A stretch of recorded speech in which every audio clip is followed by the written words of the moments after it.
Keep it down, darling, yeah?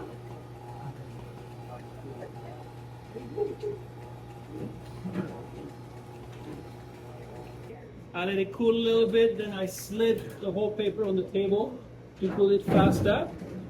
I flipped it upside down, peeled the paper from the back. Okay? And then I collected all the colored stuff.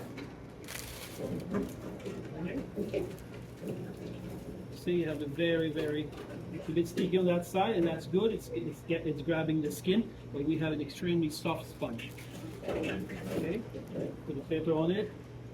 Put a couple of damp paper, towel, just to make sure it's sealed. Okay. Like traditionally, when we make jelly roll, the jelly roll comes out and you roll it in the towel, right? Classically. You think they do this in large production? I need 200 towels, please. Maybe not. At home, yes.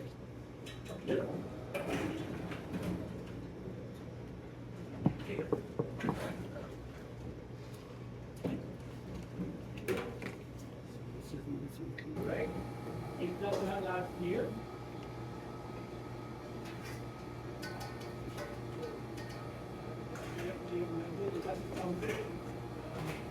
This text, this textbook last week. Maybe I showed you 3 textbooks. Yeah, that's one of them. Really good textbook. We could add some ground almonds to this. We see it quite often, and always ground almonds or ground nuts. So here I'm just making sure my butter is really small particles. Now it's like I'm almost like making a crumble here, okay?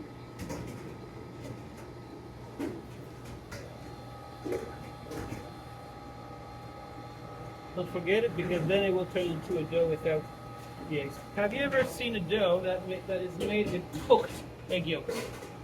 Cook? Yeah. So it's an old, actually very old way of doing short dough. You actually pre-cook the egg yolks. So this way when you add them, they're already cooked. So it gives you a solid that's extremely, I don't want to say brittle, but extremely melts in your mouth. Oh, nice. Because the yolk has already coagulated. So you add it coagulated too. Okay? So we don't see it very often, but of course you're going to cook your yolk separately. You're going to put them through a fine chinois ricer to get them really soft, if you wish.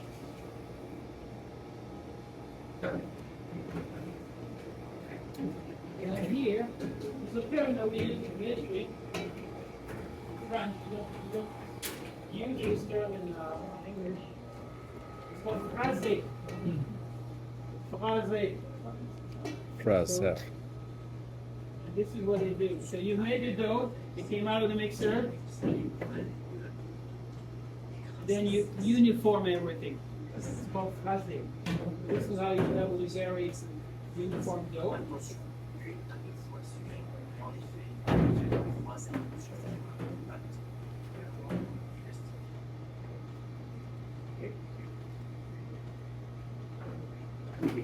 So you don't want to do it too much, you don't want to warm it up too much. You're going to develop, so see here, right? The butter is all cut up. And then we're just going to add the yolks and wait until everything comes together, and that's it.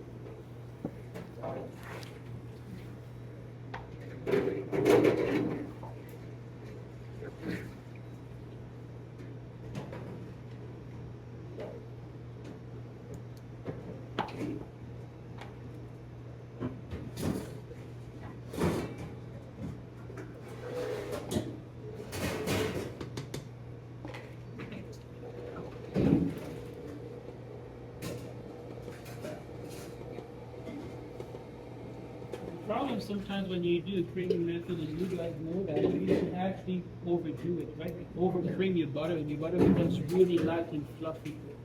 Not too good for dough sometimes. So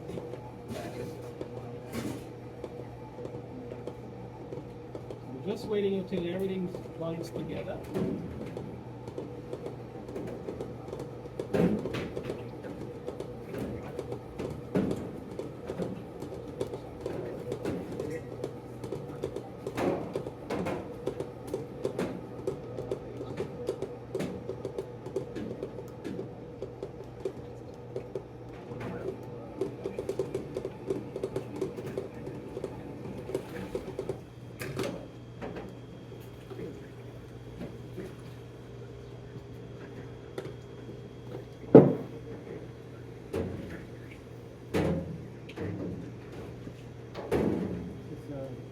you don't.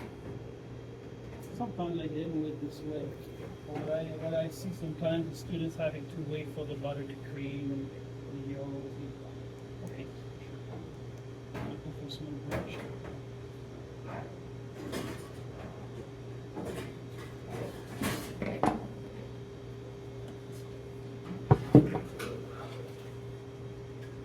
The idea is not to overwork it, as you know, right?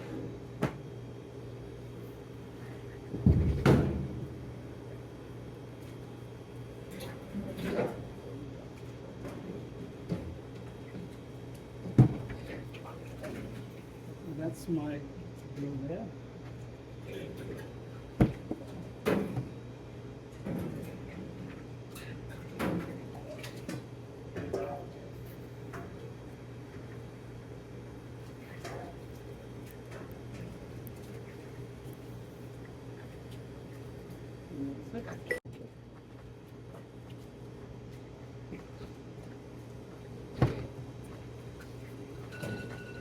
Okay, camera's done. Okay, perfect.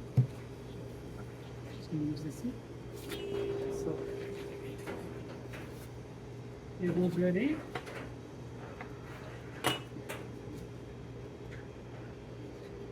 Just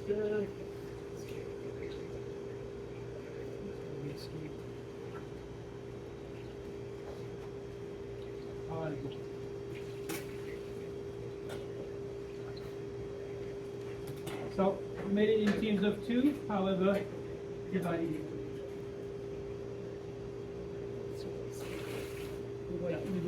Okay? Chill it. When you chill your dough, never too ball, right? As you know, it's nice and flat. So it chills a bit faster. I'm gonna go get my dough and I'm gonna show you what I'm gonna do now. Next.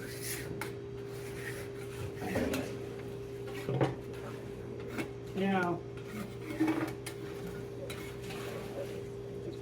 here.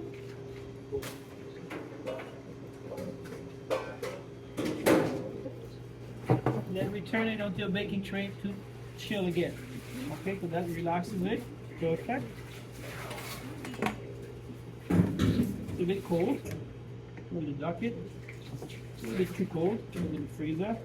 Just go in the fridge, that's good enough.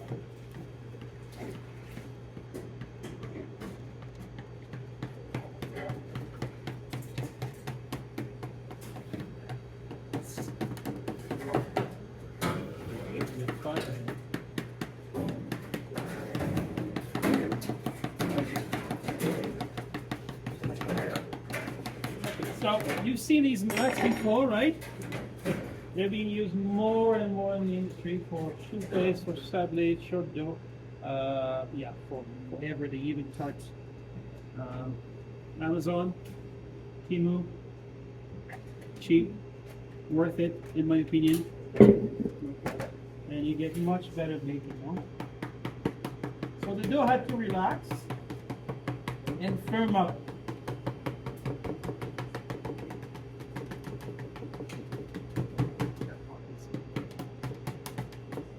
Okay.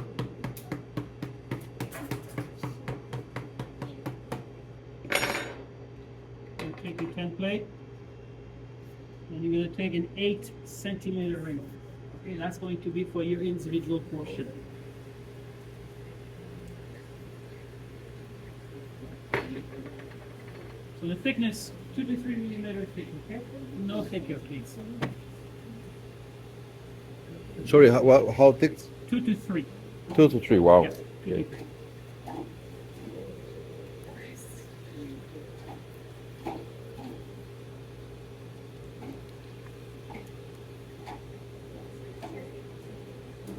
What?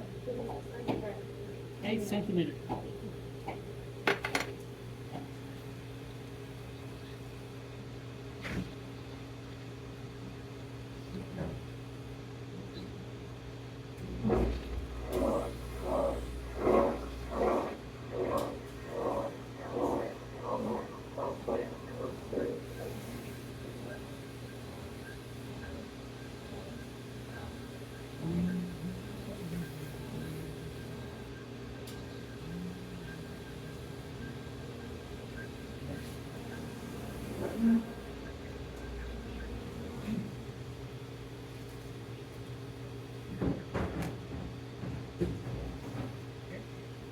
See, it's frozen.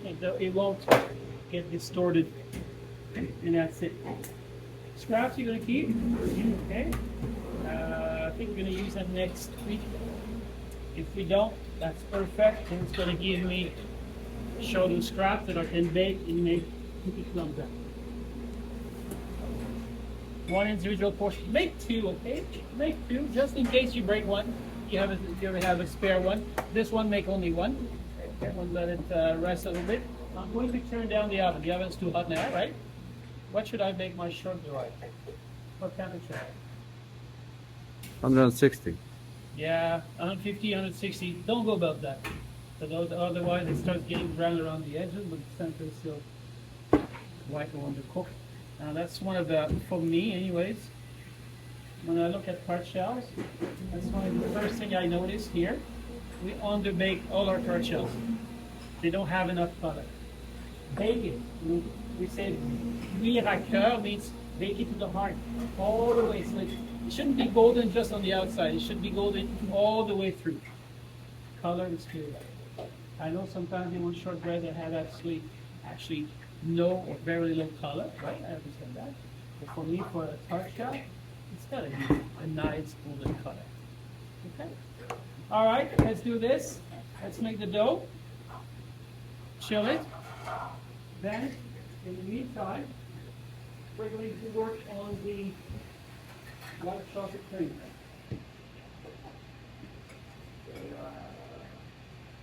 In teams of 3. There's 14 of us, but you're still going to do the team of 2. You're still going to do the rest of the teams. Okay? So you have your muscle here. Gelatin mass, I'm going to do it out. And then we'll share that with them. And then we'll just start to assemble it. Okay? Let's go.